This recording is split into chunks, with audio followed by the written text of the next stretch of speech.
भगवते वासुदेवाय। ओम नमो भगवते वासुदेवाय।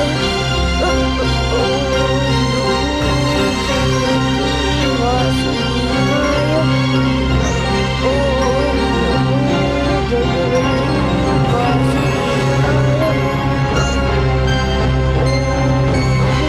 भगवते वासुदेवाय।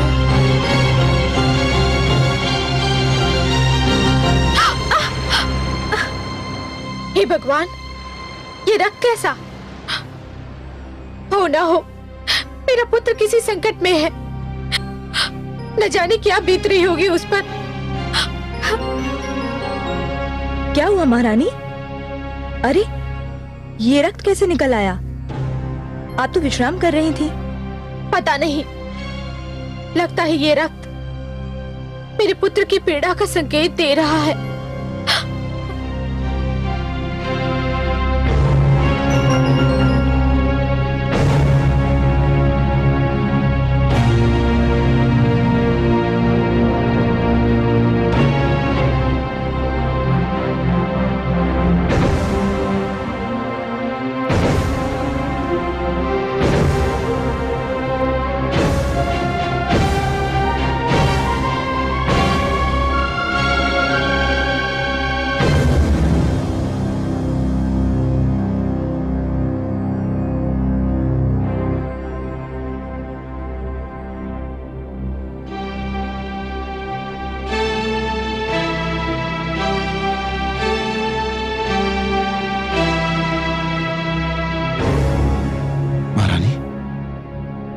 ये क्या हुआ? ये रक्त कैसा? आपको चोट कैसी लगी महारानी, बताइए। चोट मुझे नहीं लगी है स्वामी, लगता है हमारे पुत्र को चोट लगी है कहीं। पुत्र को चोट लगती है तो माता को पीड़ा होती है। नाम मत लीजिए उसका मेरे सामने, नाम मत लीजिए उसका मेरे सामने।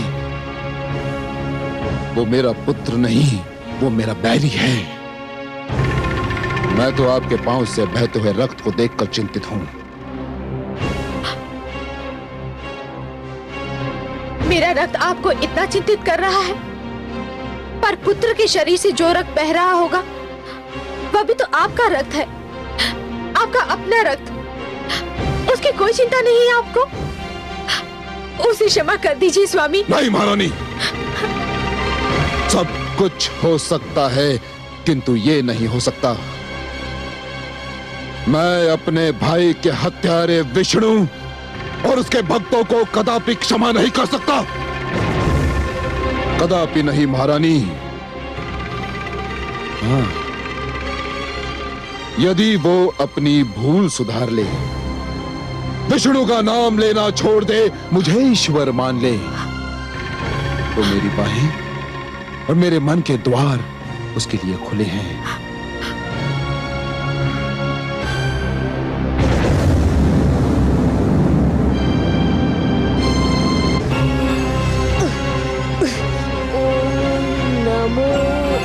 भगवते वासुदेवाय। ओम नमो भगवते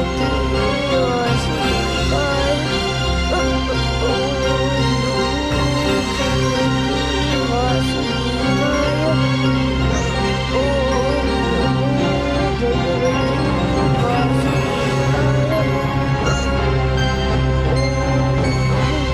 भगवते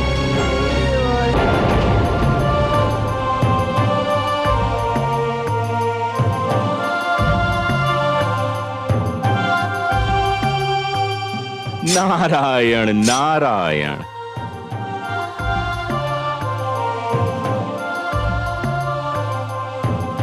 प्रणाम देवर्षि। आयुष्मान भव। पुत्र, कांटों पर क्यों चल रहे थे? तुम अपना मार्ग बदल भी तो सकते थे। गुरु अपने ही पढ़ाए पाठ को भूल जाने को कह रहे हैं। हे देवर्षि, आप ही ने तो कहा था कि विश्वास का मार्ग कभी ना छोड़ना, वासुदेव को कभी ना भूलना। परंतु पुत्र, इन कांटों ने तो तुम्हारे पांव को लहलुहान कर दिया है। तुम्हें पीड़ा हो रही होगी। शरीर नश्वर है देवर्षि, कांटा चुभेगा तो पाँव से लहू अवश्य निकलेगा। शरीर को पीड़ा भी होगी, पर केवल शरीर को, आत्मा को नहीं। मेरी आत्मा को तो श्री विष्णु के महामंत्र ने अपनी सुरक्षा में ले लिया है। शरीर पीड़ा झेल रहा है, परंतु आत्मा आनंद विभोर हो रही है। पर अब तो मुझे कांटों के कारण जो पीड़ा हो रही थी, उसमें भी आनंद मिल रहा है।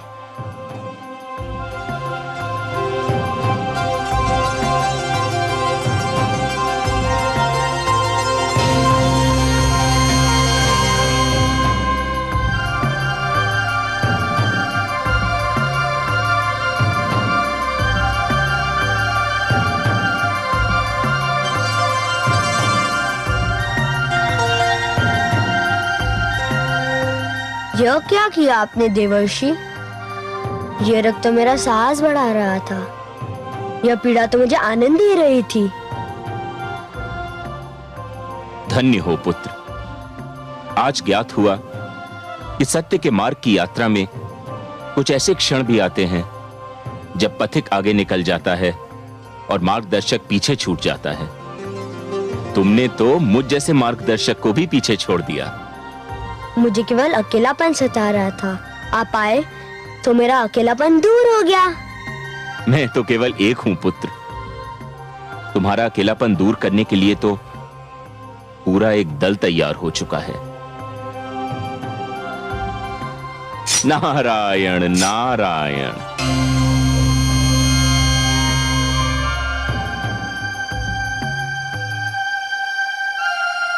ओम नमो नारायण।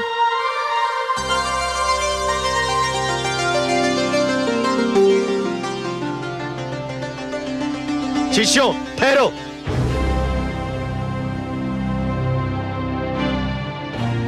ये सबके सब तुम कहाँ भागे जा रहे हो?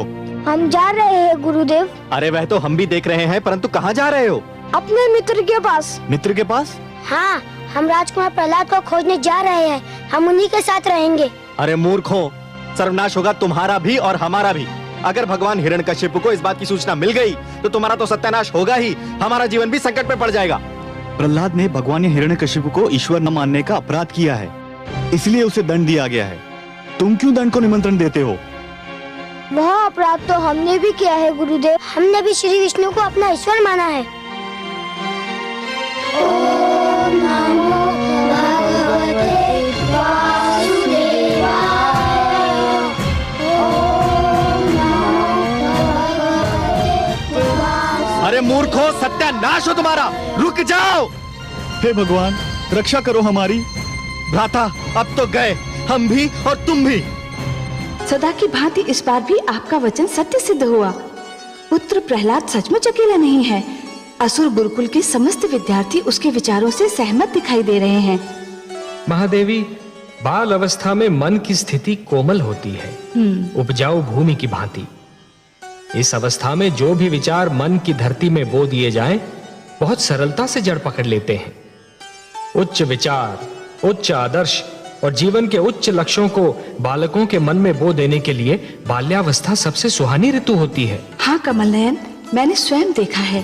पुत्र प्रहलाद ने असुर बालकों के मन में सुंदर विचारों के बीज डाले हैं और अब उनमें प्रेम की खेती लहलहा रही है।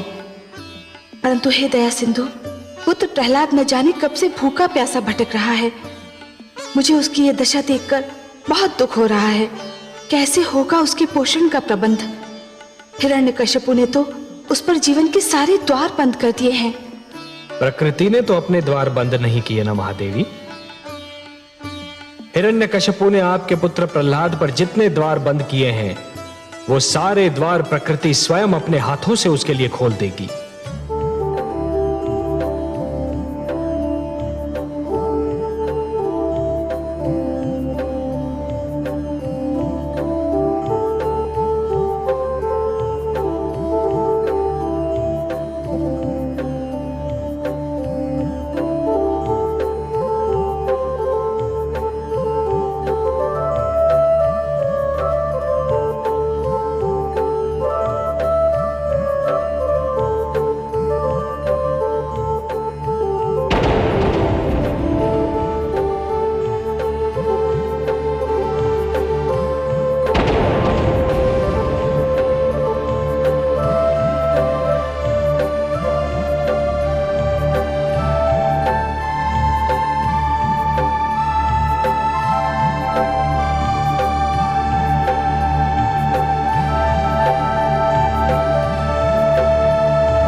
हे भगवान विष्णु, यदि आपकी यही इच्छा है कि मैं कुछ ना खाऊं, कुछ ना पीऊं, भूखा प्यासा ही रहूं, तो यही सही।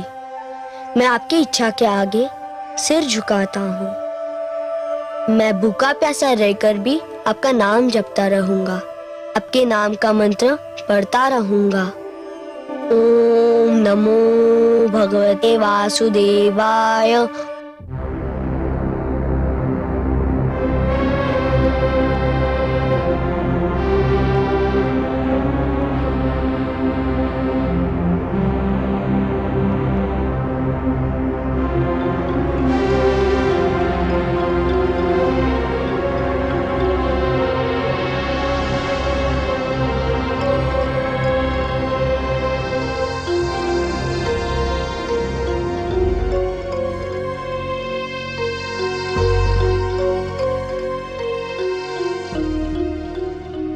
भगवान, भोजन परोसा जा चुका है।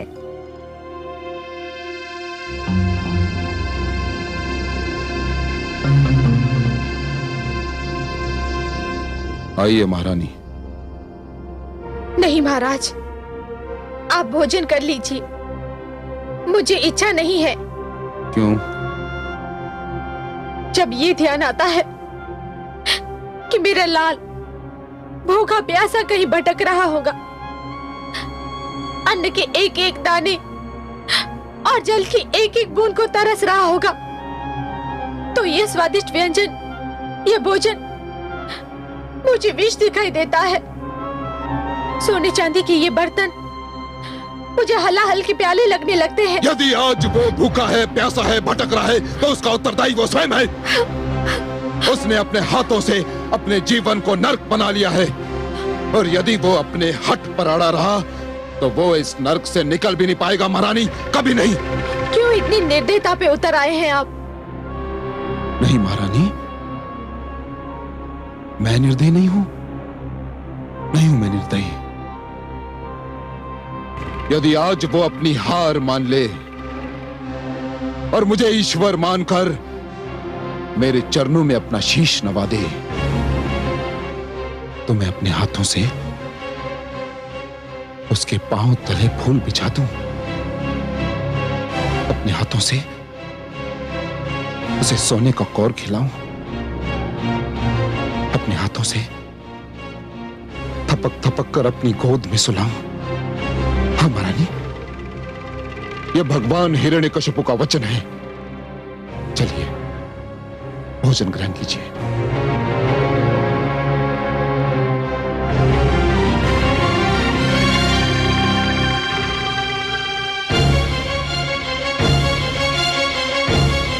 हे स्त्री, मैं भगवान होकर तुझे समझ नहीं पाया। तुझे